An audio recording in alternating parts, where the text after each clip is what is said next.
혹시 쥐뿔도 모른다라는 말 혹시 들어보셨어요? 언제 그런 말을 쓰나요, 우리가? 뭔가 확실하게 알지 못하면서 네. 누군가에게 이렇게 정보를 전달해 줄 때 쥐뿔도 모르면서 뭐라고. 그렇습니다. 네. 네. 쥐뿔, 개뿔. 네. 그런 이야기로 저도 어렸을 때 쥐뿔, 개뿔 이런 얘기를 굉장히 많이 들었어요. 욕이거든요. 근데 사실은 너무 많이 쓰는 말이다 보니까 욕인지를 우리가 잘 잊고 살거든요. 우리가 아는 것 중에서 제길 뭐 이런 말 합니다. 제기랄 이렇게 하지 않아요? 예, 제기랄. 예. 이 원래는 제기랄이라는 말이 무슨 말이냐 하면 제 할미랄 이런 말이고요. 제 할미와 어머니랑 붙어 먹을 놈. 이라는 예, 근친상간적인 욕인데요. 와 진짜 나쁜 말이다. 정말 나쁜 말이죠. 지금 우리가 너무 쉽게 막 얘기하지 않습니까? 쥐뿔, 개뿔도 정말 욕인데 방금 말씀하신 것처럼 전혀 본질과 다르게 우리가 사용하고 있습니다. 그래서 제가 이 쥐뿔이란 말이 제일 중요하게 나왔던 거를 논문을 만들어서 발표를 한번 해봤거든요. 쥐뿔에 대해서요? 네, 쥐뿔에 대해서 쫙 전국 학술대에서 쭉 얘기를 딱 끝내고 나서 모 대학의 교수님이 저한테 그러셨어요. 이렇게 공식적인 자리에서 이렇게 욕을 많이 한 사람은 전 세계에서 너밖에 없을 것 같아. 뭐 이렇게 말씀하셨습니다. 자, 쥐변신설화라는 이야기가 있습니다. 이거 아마 동화책에서 다 들어보셨고요. 어떤 의미에서는 어렸을 때 당연히 들으셨고요. 그거 아니에요? 아시겠죠. 황재성 씨 아시겠죠. 예. 들어보셨죠. 손발톱 이야기 아니에요? 그렇습니다. 바로 그거예요. 재밌을 것 같은데. 옛날 얘기니까 선비라고도 나오고 도령이라고도 나오는데 이 선비가 공부를 하겠다고 과거 공부하려고 절간에 갔어요. 공부를 하는데 매일같이 손발톱을 잘라서 버렸어요.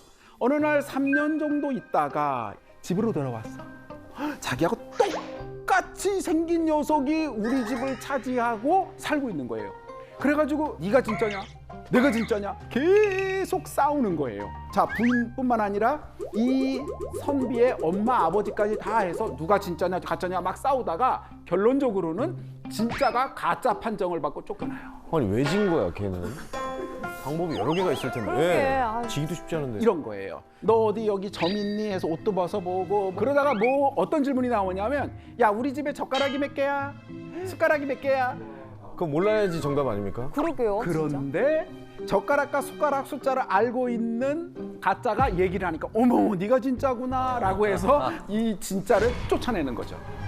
현실이었으면은 못 맞춰야지. 그렇죠. 아유 내 남편 했을 텐데. 그렇지. 요즘 심리학자가 왔으면은 이거는 그때 김경일 교수님이 계셨어야 돼요. 이거는 무슨 심리예요? 그걸 다 맞추고 있다는 건 강박장애가 있다는 뜻이죠. 말도 안 되는 얘기죠. 맞습니다. 굉장히 많네. 왜 그때 안 태어나셨어요? 쥐가 손톱 먹고 있을 때 뭐 하셨습니까?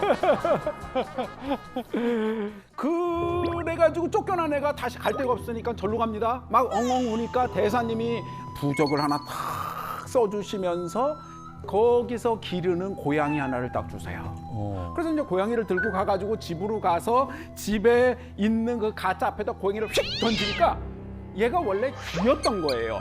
천년 먹은 쥐가 손톱 발톱을 먹고 휘리리리리 변신해가지고 고양이를 보고 깜짝 놀라서 도망을 가고 바로 이 고양이가 가서 쥐를 팍 잡아서 죽였어요. 자, 여기까지가 아이들이 읽는 동화책에 나오는 이야기입니다. 중요한 부분은 진짜 지금부터인데. 근데 이거 진짜요? 말고 들어본 적이 없는데. 그렇지요? 자, 이렇게 다 끝났어요. 방금 말씀하신 대로 너무너무나 억울했던 이 선비. 화가 나고 막 분노해서 쫙 가서 부인에게 말합니다. 야! 이년아! 너는 쥐뿔도 몰랐냐? 라고 화를 냅니다. 자, 쥐뿔이 뭐를 뜻할까요? 그러니까 뿔이 있는데 넌 그걸 못 봤냐 이제 그런 얘기잖아요. 다른 신체의 어디 아닐까? 이제 알았다. 황대성 씨! 제가 해냈습니다. 해내셨습니까? 제가 드디어 해냈습니다. 제가 맞았으면 나 스스로를 의심했습니다. 제가 음란마귀가 씌인 거죠. 아니에요. 그게 맞습니까? 교수님, 교수님 그게 맞단 말입니까? 그거야, 그거! 이럴 수가. 오마이갓. 그거야! 바로 그거였군요. 그거야! 그게 쥐뿔이었군요. 헐. 와. 쥐뿔은 아. 쥐의 성기를 뜻하는 말이었어요. 우리나라의 한국 구비문학 대계라고 옛날 이야기를 이렇게 모아놓은 긴 책들이 있거든요. 근데 그 이야기는 뭐냐면 이렇게 옛날 얘기를 할머니들이 얘기해 주시죠. 할아버지들이 얘기해 주시고 그거를 80년대, 70년대 이렇게 녹취해가지고 그대로 종이에 쭉 필사해 놓으신 거예요. 그러니까 실제 하시던 말씀이죠. 그 책에 있는 쥐변신 이야기를 다 찾아서 쫙 읽어봤습니다. 거기 써 있어요. 그 말씀 중에 뭐라고 되어 있냐면 실제 원래 이야기는 쥐뿔도 모르냐라고 하지 않고 쥐도 모르냐라고 남편이 말을 해요. 한 글자짜리 그거 있죠. 그거를 몰랐냐고 말한 거예요. 실제 그렇게 된 각편들이 많아요. 이야기들이. 그런데 그거를 어떤 분은 그 이야기를 구현하시는 분이 쥐뿔도 몰랐냐라고 말했다는 거예요. 그러면서 그걸 체록하고 있던 사람이 묻죠. 왜 그렇게 말씀하세요? 했더니 원래 이게 쥐 그건데 너무 좀 상스러워서 쥐뿔이라고 바꾼 거야 라고 하는 설명까지 써 있어요. 자, 하나만 여쭤볼게요. 왜 하필 남자의 성기를 왜 쥐로 표현했을까요? 실제로 이 쥐라는 것이 남자의 성기로 사용된 거는 굉장히 오래됐습니다. 춘향전 이야기 중에서 춘향이가 감옥에 갇혔을 때 바로 월매가 와서 한마디를 합니다. 아이고 답답하, 내가 물나는 쥐나 물지 왜 뭔 짓을 하고 있니? 라고 자기 딸인 춘향이에게 다독이면서 설명합니다. 자, 정확한 워딩이 그렇게 돼 있어요. 물나는 쥐는 물지 않고 뭐를 하느냐. 여기서도 쥐라는 것은 남자의 성기를 뜻하는 말로 사용됐어요. 실제 요즘이나 안 사용하지 옛날에 엄청나게 많은 거죠. 이유가 뭐냐? 쥐의 모습이 남자의 성기와 유사하기 때문에 실제로 그렇게 사용했던 거죠. 자, 이 선비가 바깥에 갔다 고생했던 이 사람이 쥐뿔도 모르냐라고 성질을 내는 건 이해할 수 있어요. 그런데 이 시어머니가 나타나서 이 아들 대신 말하는 경우가 있어요. 자, 이제 이 여자가 돼봅시다. 너무 억울했어요, 저는. 왜 억울했냐? 자, 전 어떤 거냐? 결혼했어요. 남편이 공부한대요. 떠났어요. 공부했겠죠. 근데 어느 날 남편이 돌아왔어요. 같이 지냈어요. 똑같이 생긴 남편이 왔어요. 진짜 가짜 싸우고 난리가 나더니 갔어요. 찜찜합니다, 지금. 찜찜해요. 뭐가 갔는데 진짜지 같은지 찜찜해요. 그래서 진짜가 또 왔어요. 가짜는 피리리 변신하더니 어머 세상에 쥐가 돼서 갔어요. 어떻게 이제? 솔직히 조금만 더 가봅시다. 느낌이 달랐다 칩시다. 그래서 시어머니한테 가요. 어머니 느낌이 달라요. 그럴 거야? 오히려 그 얘기를 하면 이것이 미쳤나 소리밖에 더 듣겠어요. 우와, 이 여인의 원통함과 억울함을 생각하면 진짜 자다가 밤잠이 안 올 정도 너무 억울한 거예요. 근데 그 정도에서 끝난 게 아니고요. 이 여자가 임신을 한 거야. 그래서 어떻게 되냐? 이 문제를 처리해야 되는 거야, 집안에서. 뭐야, 뒤에가 더 재밌네. 요즘 스타일이에요. 시즌2. 시즌제였네, 이거. 그래서 어떻게 되냐? 죽여? 예. 그때 원래. 아내를 죽여요? 네. 아내를. 아내를 왜 죽였지? 난 당연히 아기를 죽인다고 생각했는데. 아니에요. 와, 미쳤다. 막 그 배를 어떻게 찔러서 죽이고 밑에 큰 무슨 약물을 막 이렇게 끓여가지고 막 떨어지면 막 쥐가 우르르 떨어지는 걸 묘사를 하고 이런 식의 그로테스크한 장면들이 나와서 궁극적으로 여인을 처치합니다. 어떻게 근데 우리는 아니, 지금까지 몰랐지? 원작이 그렇다고요? 그렇습니다. 와, 근데 너무 충격적이다. 진짜 충격적이다. 세상의 찜찜함을 건너서 억울함을 건너서 심지어 이 여자가 무슨 죄가 있어서 이렇게 죽는 거죠. 이런 식으로 만들어내는 것이 뭐냐면 희생양 메커니즘이죠. 사실은 모두가 공범이죠. 모두가 다 속았죠. 아니 조금밖에 안 산 부인보다는 엄마 아버지가 더 오랫동안 자식을 같이 있었음에도 불구하고 자기들도 몰랐지만 모두가 너무너무 불편한 상황에서 그 문제를 벗어나기 위한 제일 좋은 방법은 뭐냐면 자기들의 불안을 다른 사람에게 투사해서 그 문제를 뒤집어 씌워서 처치하는 이 방법이 잔인하면 잔인할수록 그것이 너무나 극렬하면 극렬할수록 자신이 그 죄로부터 자기들은 벗어나기 때문에 어머나. 이 이야기가 점점점 강해지게 되는 거죠. 그게 인간의 본성이란 말씀이세요? 그렇습니다. 이거에 대해서 우리 심리학자이신 김경일 교수님, 역사적으로 희생양을 정말 만들어낸 일은 정말 많지 않았습니까? 그럼요. 높은 신분이나 아니면 강한 사람들일수록 인정을 하지 않으려고 하는데 되게 많이 하는 말 있죠. 내 그럴 줄 알았다고. 이게 심리학에서 얘기하는 그 유명한 사후학증 편향입니다. 일이 일어나고 난 다음에 그 일을 그렇게 만들 수밖에 없었던 원인을 자꾸 만들어내려고 하는 거죠. 그런 상황들이 또 만들어내는 비극인 것 같습니다. 이런 식으로 옛날 이야기 속에 담겨져 있는 이야기, 그것이 담고 있는 실제 이야기는 생각보다 우리 인간의 본질적인 부분을 정말 깊이 있게 담고 있는 거죠. 정말 슬픈 이야기가 하나가 있습니다. 장하와 홍련 이야기를 모르시는 분들이 없으세요. 제가 잘 하지 않는 이야기입니다. 장하 홍련 얘기는 너무 잘 아시잖아요. 이런 거잖아요. 장하와 홍련이 예쁜 언니, 동생, 너무 예뻐. 그래서 같이 잘 지내는데 계모가 와요. 애들을 모함해서 애들이 죽고, 그래서 더 재밌는 건 뭐냐면 장하 홍련이 죽은 다음에 귀신이 되어서 처녀 귀신, 무서워 해가지고 나타나서 복수하는, 우린 그런 얘기로 알고 있습니다. 장하와 홍련이 어머님이 돌아가셨습니다. 돌아가시면서 우리 애들 잘 키워줘서 좋은 데 시집 보내주세요가 죽을 때 이 친모의 유언이었습니다. 그럼 너무 당연한 거죠. 이 집안 배좌수라고 돼 있는데요. 아버지가 배좌수. 좌수라는 말은 뭐냐면요, 지역의 유지란 뜻이에요. 좌수는 아무나 하는 게 아니고 그 지역에 이렇게 읍장 정도 아닙니다. 아주 그냥 대단한 입김 센 이런 분들이에요. 양반가는요, 당연히 엄마가 있어야 됩니다. 그거는 무슨 다른 어떤 의도가 아니고 꼭 있어야 돼요. 새어머니가 왔는데 여기서 진짜 중요한 게 뭐냐면 장하 홍련이 여자였다는 거예요. 아들이 아니었다는 겁니다.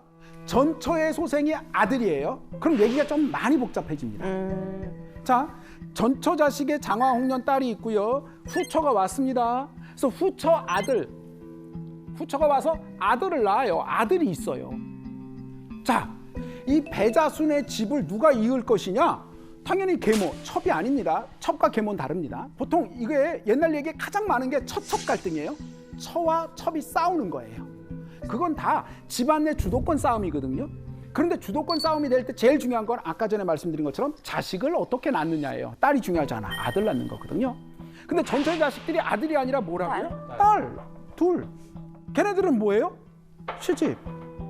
가면 끝. 그런데 도대체 계모는 왜 장하를 모함했나요? 모함을 왜 했을까요? 모함했어요, 결국은. 지금까지 한 얘기로 보면 밥을 많이 먹었나요? 그럴 수 있습니다. 밥을 많이 먹어. 식탐 때문에. 밥을 너무 많이 먹어서. 가능성 있습니다. 가능성 있어요. 그런데 이제 이 배자순의 집은 부자예요. 아니면 내 아들이 걔네들을 좋아하나? 어머, 막장이다, 막. 너무 많은 걸 봤어. 여기 속에. 아니, 그건 아닙니다. 자, 예쁘게 생겼어요, 장하 홍련은. 뭘까요? 맞습니다. 아빠가 딸들을 너무 예뻐했어요. 근데 아빠들은 다 딸바본데. 그럼 왜 근데 그게 내 아이면 상관이 없는데 네. 전처의 아이야. 그럼. 계모 입장에서는 남편이 자꾸 두 딸을 자꾸 싸고 돌고 우리 아들 별로 안 좋아합니다. 걔네만 편애해요. 어떻게 하면 되나요? 이 문제를 해결하려면 시집을 보내면 되죠. 아들이면 이건 게임이 안 되는 거고 싸우지도 않고 그냥 끝나는 거고 어떻게 할 수도 없는데, 딸이에요. 간단히 시집 보내면 됩니다. 너 가. 그리고 더 중요한 건 돌아가신 친모의 유언이 뭐냐? 시집 보내라는 거였어요. 명분도 있어. 더더욱 자기 딸이 때가 됐는데 시집을 못 간다 그러면 그 지역에도 추문이에요. 이게 뭐야? 쟤는 뭐 문제가 있나? 아이고 이상한가 봐. 안 좋아. 시집 보내기 당연해. 계모 입장에선 얘네들을 시집 보내면 되는데 시집을 안 가요. 왜? 배자수가 시집을 보내지 않습니다. 배자수는 계속해서 뭘 하느냐? 아유, 니들이 불쌍하다. 계모가 저렇게 괴롭히느냐? 맨날 밖에 갔다 오면 아유, 엄마가 괴롭혔지. 계모 가면서 막 눈물 뚝뚝 흘리면서 맨날 이래요. 그럼 빨리 시집. 문제야, 그 사람이 되는데 문제야. 사람과 사람 만나서. 그런데 결정적으로 이 문제가 막 근본적으로 바뀐 게 뭐냐면 또 쥐가 나오네. 오늘 뭐 뭐로 나와요 이번엔? 쥐를 잡아서 계모가 쥐를 죽여서 짓이겨요. 금방 태어나다 죽은 태아처럼 보이게 해서 장화가 자는 이불을 들치고 거기다 휙 던져놔서 모함을 합니다. 제가 지어낸 것 같지요? 네.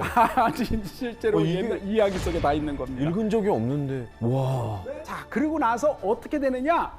그 장면을 포착하게 해서 누구에게? 아버지인 배자수가 보고 저 년이 저게 애를 몰래 임신해서 애를 낳다가 낙태해서 저거 봐요! 라고 모함을 합니다. 그래서 어떻게 하냐? 장화를 데리고 갑자기 먼 친척네 데려간다고 그 밤에 물에 빠뜨려 죽이지요.